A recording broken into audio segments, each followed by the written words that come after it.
Channel મન kitchen. આજે આપણે જોવાના છીએ ખૂબ ટેસ્ટી અને અલગ જાતની બટાકામાંથી બનતી ફરાળી કઢી, જેનાથી પેટ તમારું આખો દિવસ ભરેલું લાગે એવી રીતની બનવાની છે। અને એની સાથે આપણે મોરૈયામાંથી બનતી ફરાળી ગેસ જોવાના છીએ। ચલો મારી સાથે એની રેસીપી જોઈ લઈએ।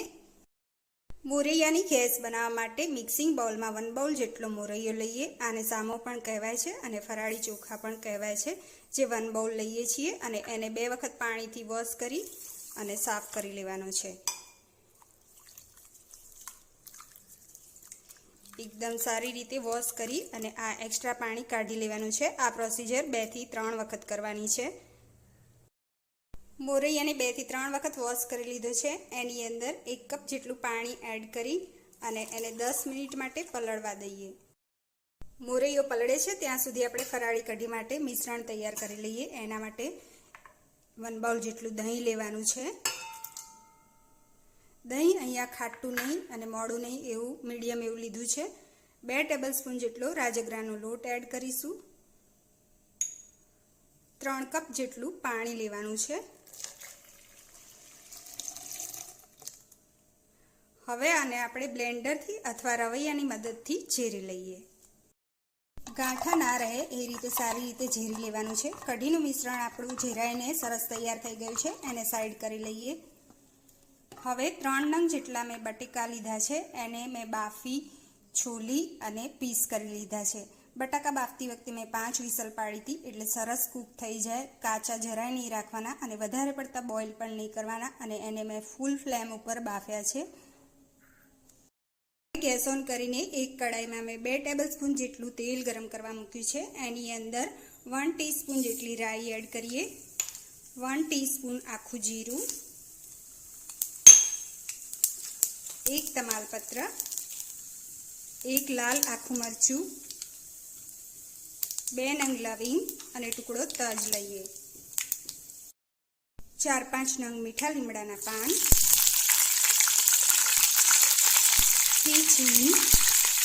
હિંગ નાખ્યા પછી બટાકા બાફેલા છે જે પીસ કરેલા છે એ લઈ લઈએ। હવે તેની અંદર 1/2 ટીસ્પૂન હળદર એડ કરીએ, 1 ટીસ્પૂન લાલ મરચું પાવડર, 1 ટીસ્પૂન શેકેલા જીરાનો પાવડર, અહીંયા 1 ટીસ્પૂન આદુ, મરચાં અને મીઠા લીમડાના પાનને મેં ખલમાં જ વાટ્યા છે। મીઠા લીમડાના પાન 4-5 નંગ અને 1 લીલું મરચું અને અડધો ઇંચ ટુકડો આદુને ખલમાં વાટીને લેવાનું છે। મિક્સ કરી લઈએ સારી રીતે।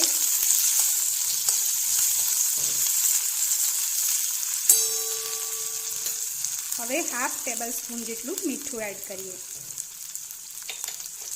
મિક્સ કરી લઈએ।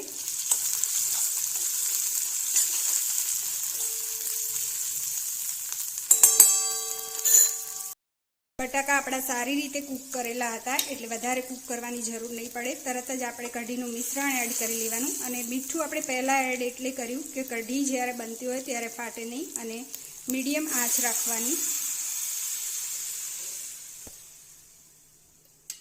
કઢીને હવે સારી રીતે હલાવી અને ઉકળવા દેવાની છે।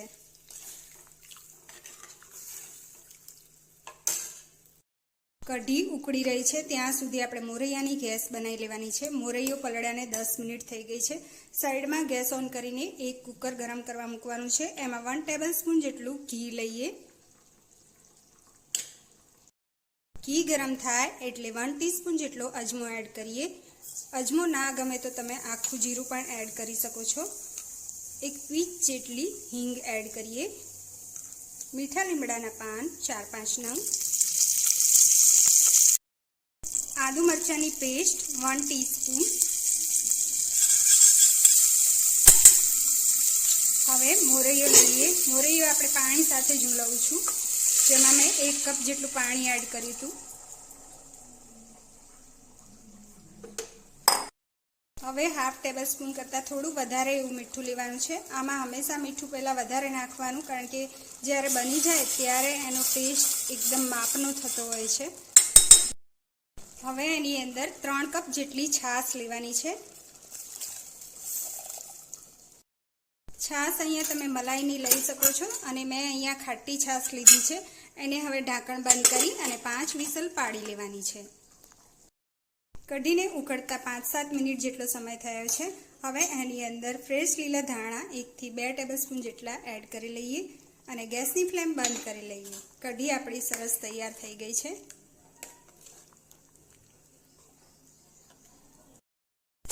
જો વિસલ પડી ગઈ છે, ગેસની ફ્લેમ બંધ કરી લઈએ અને કુકર ખુલે એટલે આપણે સર્વ કરીએ। કુકરમાંથી પ્રેશર ઓછું થઈ ગયું છે। હવે આપણે ગેસને ચેક કરી લઈએ। એકદમ સરસ એવી ગેસ તૈયાર થઈ ગઈ છે। આ રીતે એને મિક્સ કરી લઈએ અને હવે આપણે સર્વ કરી લઈએ। ગેસને આપણે સર્વ કરી લઈએ।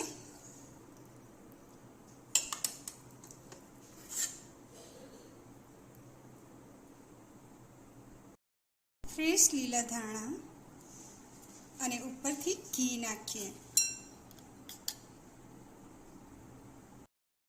હવે સાથે આપણે કઢીને સર્વ કરી લઈએ।